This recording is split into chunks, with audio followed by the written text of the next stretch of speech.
You are property. That is the first thing you need to understand about your new life. Not a person, not a subject of the great kingdom of Egypt, not even a particularly interesting footnote in history. You are an asset. A living, breathing, thinking asset who will have opinions and preferences and probably a few thoroughly understandable grievances, but an asset nonetheless. Welcome to the royal harem of ancient Egypt. Try not to touch anything. Before we go any further, let us be very clear about what the word harem actually means, because if you are picturing something out of a Victorian painting, with gauzy curtains and women eating grapes, while a dramatically backlit sultan broods in the corner, you have been misled by about 2,000 years of Orientalist fantasy. The ancient Egyptian royal harem, known as the Ipit Nesut, or sometimes the Perkeneret, was less a den of erotic indulgence and more a sprawling administrative compound that happened to contain a lot of women.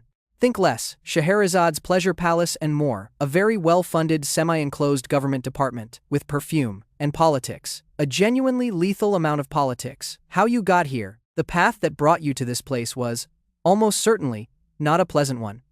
Let us survey the options, because ancient Egypt was an equal opportunity enslaver of foreign peoples. Option 1. You were captured in war. Egypt under the New Kingdom pharaohs was a military empire of considerable ambition, and those ambitions generated enormous quantities of prisoners. Ramesses II, who ruled for 67 years and had no concept of personal restraint in any area of his life, conducted campaigns into Nubia, Libya, the Levant, and Hittite territories. When the armies came home, they brought people with them. The Egyptians called war captives squor ankh, meaning living prisoners, perhaps the most bureaucratically chilling term for a human being ever devised. You were processed, categorized, assigned. Option 2. You were purchased. Ancient Egypt participated in a Mediterranean slave trade that moved people across remarkable distances. If you were young, could sing or dance or play music, or had attributes someone along the chain of custody considered palace-worthy, you were bought, cleaned up, and sent upriver to wherever the royal household was residing that season. Option 3. You were born into it. Your mother was in palace service, so you are in palace service. The tidiest origin story from an administrative standpoint, you have grown up inside these walls, you know the rules, and you have had your entire childhood to make peace with the fact that this is your life. Option 4. You are a foreign princess. This sounds more glamorous until you realize that a foreign princess sent to join the pharaoh's household is an extremely well-dressed hostage. Your father made a political alliance and sealed it by sending you to court. You were given a title, assigned quarters in a palace compound, and never, under any circumstances, allowed to go home. Amenhotep III received a Mitannian princess named Tatakipa in this fashion. She was given everything she could want and absolutely no option to decline. Egypt was very good at making captivity comfortable. However you arrived, here you are. Let us figure out where exactly you fit. The hierarchy. The royal harem is not a flat organization. Nothing in ancient Egypt is flat. Egyptian society runs on hierarchy the way the Nile runs on water, and the palace household is no exception. At the very top sits the great royal wife, the principal queen, whose name appears in royal cartouches alongside the pharaohs, whose children are the presumptive heirs. Under Ramesses II, this was Nefertari. You do not approach her unless invited. You do not make eye contact unless invited. You probably do not breathe loudly in her vicinity without an invitation. Below the great royal wife come the secondary queens, women of royal or noble birth, who hold the title of king's wife. Without the supreme position, they have their own apartments, servants, and administrators, and spend a meaningful portion of their time competing, through their sons, for influence over the succession. It is recreational and professional simultaneously. Below them come the concubines, officially recognized companions of the pharaoh who do not hold the title of wife. Ramesses II reportedly had around 200 concubines. 200. At that volume, you are not dealing with intimate relationships. You are dealing with a staffing situation. Below the concubines come the servants, attendants, musicians, dancers, hairdressers, weavers, kitchen staff, and nurses. This is most likely where you are, not because I am being uncharitable, but because statistically, for every concubine who attracts the pharaoh's personal attention, there are dozens of women making sure she has somewhere clean to sit when he arrives. Your daily life, the compound, is not cramped. The ancient Egyptians understood that unhappy people in close quarters produce spectacular dysfunction, and they built accordingly. Your section has sleeping quarters, a garden, storage rooms, a kitchen, and common areas where the women gather to work, socialize, and produce gossip of a quality that professional intelligence services would pay extremely well for today. You wake before dawn because that is when Egypt wakes. The heat of the day comes fast and stays long, and the Egyptians organized their entire civilization around accomplishing things before the sun decides to get serious about killing you. You wash. Fresh water is brought. You have natron for cleaning, oils to protect skin from the relentless desert dryness, kohl for the eyes, because eye makeup is not vanity in ancient Egypt. It protects against sun glare and the eye infections that are a regular visitor in this part of the world. Appearing well-groomed is a professional requirement. Dishevelment is not a personality here, it is a demotion. Your clothing is linen. The quality of your linen is one of the more reliable indicators of your status. Lowest servants wear rough, undyed fabric. Women close to the pharaoh wear linen so fine it is nearly transparent, pleated with precision that requires either extraordinary skill or extraordinary patience. You are somewhere in the middle, functional, reasonably comfortable, and clearly communicating your rank to anyone who looks. Breakfast is bread and beer. The bread is the foundation of Egyptian life. The beer is not what you are imagining. Thick, nutrient, dense, low in alcohol, consumed by virtually everyone, including children, because unprocessed Nile water is a biological adventure nobody wants. There is also dried fruit, onions, fish, when supply is good. You eat reliably, which is more than can be said for a large portion of the population outside these walls. Your work, you have a function. Every person in this compound has one, because an enclosed community of this size does not sustain itself on air and divine favor. If you were selected for musical ability, your day is built around practice and performance. Musicians played at religious rituals, banquets, and ceremonies, marking everything from the king's birthday to the flooding of the Nile. The instruments include harps, lutes, sistrums, double flutes, and percussion. A skilled musician is a specialist with better job security than a generalist. Your hands are not calloused. You are, in the language of modern employment, a skilled creative professional. The fact that you did not choose this career is beside the point. If you were placed in closer proximity to the pharaoh's personal attention, your work is performance of a different kind. The pharaoh is a god king. His attention is not simply personal desire, it carries genuine cosmic weight in the religious and political framework of ancient Egypt. Children you produce are potential anchors of political stability. A son could become a prince could become a pharaoh. You understand, or quickly learn, that your body is not simply yours, it is a political instrument. The pharaoh does not necessarily visit you often. Under Ramesses II, with his 200 concubines and 12 or so documented wives, the mathematics of his personal attention are not in your favor. There are women who have lived here for 20 years and met the king exactly twice. There are women who arrived as young girls and grew into old age inside these walls without ever being the subject of particular royal interest. If you are a domestic attendant, a nurse, a weaver, or kitchen worker, your day is full of the labor keeping the compound functioning. You wash garments in ceramic basins. You tend the gardens, real gardens with trees and pools and flowers, because the Egyptians understood that people kept in entirely functional spaces without beauty become angry and difficult to manage. You care for royal children being shaped into the future ruling class of one of the most powerful civilizations on earth. You are the person making sure they ate their bread this morning.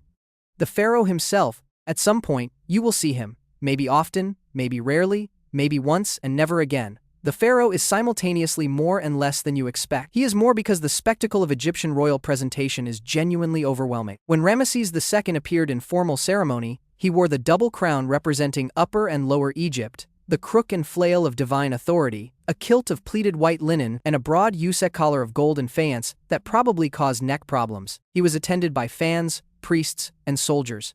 The effect was intentional. He was not merely a king but the living Horus, the son of Ra, the earthly anchor of the divine order that kept the universe from collapsing into chaos. He is less because he is also a man. Ramesses II fought the Hittites at Kadesh and spent the next several decades commissioning propaganda, claiming it as a complete victory. He had arthritis in his later years, dental abscesses, and outlived most of his children. The god king who held the cosmos together spent his 90s dealing with a succession he had failed to properly secure across 67 years of trying. Your interactions with him are governed by protocols so precise that any deviation can constitute a punishable offense. You do not speak unless spoken to.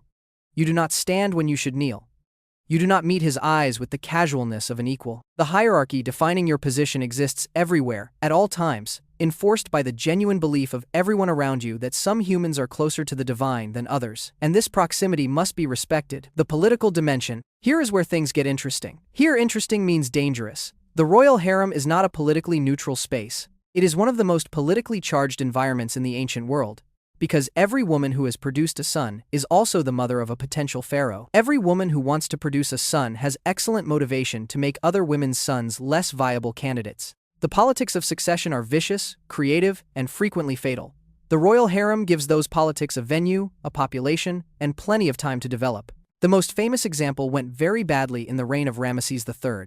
We know about it from the Judicial Papyrus of Turin, an 18-foot-long legal scroll that records a plot to assassinate the pharaoh from within his own harem. The woman at the center was one of Ramesses III's secondary wives, named Ta. She wanted her son Pentawar on the throne. She recruited palace officials, military officers, harem administrators, and people from outside the palace walls. The plot was discovered. Many conspirators were executed. Some were compelled to suicide. Several received the particularly Egyptian punishment of having their names changed to insults in the official record, which is the ancient equivalent of being permanently cancelled. The conspiracy may have actually succeeded in killing Ramesses III. Recent forensic examination of his mummy found a deep throat wound consistent with a blade attack. The conspirators won the assassination and lost everything else, which is the kind of spectacular political failure that only the highest stakes environments can produce. You are not involved in this conspiracy. You are not going to be involved in any conspiracy. You are going to keep your head down and your opinions to yourself, because the women who get swept into palace intrigue in ancient Egypt do not have outcomes anyone would envy. What you understand, living here, is that the walls have ears in a very literal sense.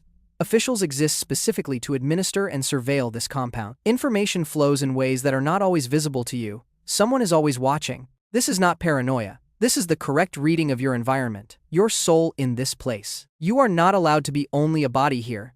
The ancient Egyptians would find that concept baffling. You have a soul, multiple souls, actually. Your ka, your life force, your ba, something like your individual spirit, depicted as a bird with a human head. Your ren, your name, which is a genuine part of your identity that can be destroyed by erasing it. Your heart, which will be weighed against the feather of Ma'at when you die. Hathor, the goddess of love, music, beauty, and feminine power, is particularly relevant to your situation. She is also the goddess of the underworld, which speaks to the Egyptian understanding that feminine power encompasses joy and terror in approximately equal measure. You make offerings, you pray, you participate in religious festivals marking the agricultural calendar, the movements of the stars, the anniversaries of royal events. The afterlife is a real destination in your cosmology. The shaptis, small figurines, intended to perform agricultural labor in the afterlife on your behalf, the spells from the Book of the Dead, these reflect a genuine and elaborate theology about what happens after this life ends. If you maintained Ma'at, the balance and harmony that is the central Egyptian virtue, you have a legitimate shot at the field of reeds, which is basically a perfect version of Egypt with better growing conditions and no succession politics. People who have meaningful hope in difficult circumstances are harder to break than people who do not. The compound itself, the major royal harem compounds, were not simple enclosures. They were substantial settlements. The palace complex at Malkata, built by Amenhotep III, covered an area that included separate palaces for his principal wife, festival halls, pools, gardens, storerooms, and the administrative buildings required to run what was essentially a small city. The site at Medinet El Ghurab in the Fayum provides the clearest archaeological picture of a dedicated harem compound, a walled settlement with weaving workshops, storage for rations, and residential quarters for a diverse population of Egyptian and foreign women. The weaving workshops were significant industrial operations. The place where you live is also a production facility. Your physical quarters depend on rank. Highest status women have apartments with antechambers, storage areas, bathing facilities. The walls are plastered and painted with scenes from nature in vivid colors: cobalt blue, golden yellow, green. The Egyptians believed beautiful environments produced better outcomes and applied this philosophy consistently. Your meals are regular. The palace kitchens handle enormous quantities of grain, fish from the Nile, vegetables, dates, figs, pomegranates, meat on special occasions. You eat reliably. The compound has access to physicians. Egyptian medicine is sophisticated by ancient standards. It will not save you from a serious infection the way modern medicine can, but it is substantially better than what ordinary Egyptians have access to. Aging inside the walls. Time passes differently inside enclosed spaces, but it passes. What happens to you as you age depends on what you produced while you were here. If you bore the pharaoh, a son who survived and rose to prominence, you have something. You are the mother of a prince. This is a status that does not expire. People want things from you because your son may one day control everything, and those who were kind to his mother early enough will be remembered. If you did not bear a son, your aging is a quieter thing. You become part of the fabric of the place. A woman who has always been here, who knows the customs and the personalities. Younger arrivals come to you for orientation. This is not a glamorous position. It is not a powerless one either. Women who have been somewhere long enough accumulate authority that operates below the official hierarchy. When a pharaoh died and a new king took the throne, the existing harem women remained in the compound, supported by the state, their status now defined by connection to a former king. This is simultaneously a form of safety and a form of irrelevance. You are protected. You are also no longer central to anything that is happening. The exit options: you are not a prisoner in any simple legal sense, but leaving is not straightforward. The options are more limited than they appear. Marriage is one route out, but the pool of men with access to harem women is controlled by the pharaoh. He could, and occasionally did, grant women in marriage to officials or allies as rewards or political gestures. The woman being married was not necessarily consulted at length. You might move from one form of household dependency to another, but at least you would be in a smaller household with a clearer position. Manumission, formal freeing from slave status, existed in ancient Egypt. Slaves could gain freedom through demonstrated loyalty or exceptional service. The path was narrow and depended on circumstances outside your control. Some palace servants were eventually freed and rose to positions of genuine trust. The records mention it rarely enough that it reads as exceptional rather than routine.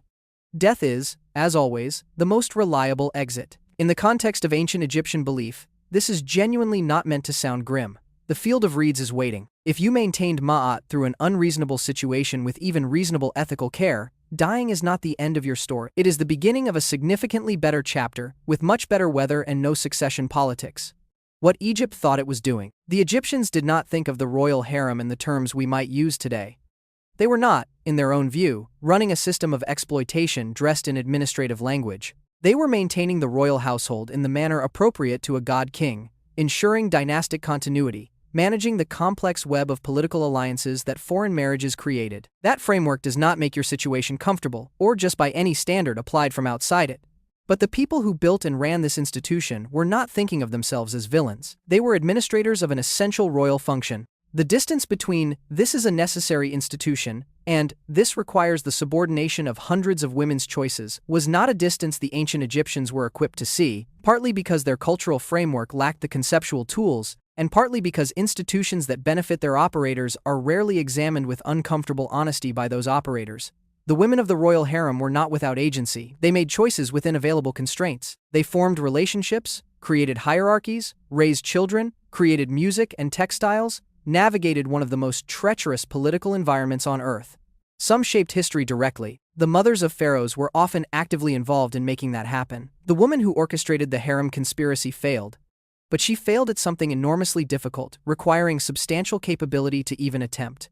You sometimes hear the world beyond the walls, the sounds of the city, the river traffic, the festival crowds, when the great religious celebrations move through Thebes or Memphis. Out there, ordinary Egyptians farm the black soil of the Nile floodplain, fish the river, work in city workshops. Their lives are harder than yours in material terms.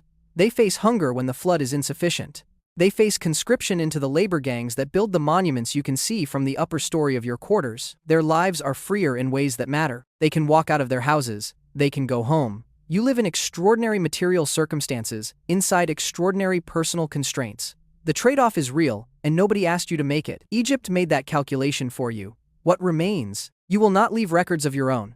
The women of the royal harem exist in the historical record as aggregate statistics, entries in supply lists, brief mentions in the biographical inscriptions of their sons. The judicial papyrus of Turin preserved Ta's name because she tried to commit regicide. Your name will sink into the administrative silence of 3,000 years. But you were here. The linen you wove was worn. The music you played was heard. The children you tended grew up, and some of them, inevitably, changed history. The pharaoh whose household you belong to is now one of those enormous statues that tourists photograph in the sunlight. His nose is probably missing. Ramesses II built the Abu Simbel temples with 4 seated figures of himself, each 66 feet tall, oriented, so that twice a year the rising sun illuminated the inner sanctuary at exactly the right angle to light up the faces of the gods inside, except for the god of the underworld, who was deliberately kept in shadow, because even ancient Egyptian architects had a sense of theater. And somewhere in the shadow of all that stone, in the supply lists and the administrative papyri and the tiny details that archaeologists spend careers teasing out of the ground, you are there. Not as a queen, not as a concubine whose name made the records, as a presence in a system that required your presence to function, in a civilization that built its monuments on the structured labor of people who did not have the luxury of declining to participate. But here you are in the palace, in the Perkeneret, in the Ipet Nessa. You wash your face in the morning. You apply your kohl, you eat your bread and drink your beer and go to your work and navigate the extraordinary complexity of being a human being inside a system that thought of you primarily as a resource. You maintain Ma'at, you do what you can with what you have. The feather of Ma'at is waiting. and if you have lived with even reasonable ethical care in an unreasonable situation, you have more than a fair shot at the field of reeds. Try not to get involved in any conspiracies on your way out.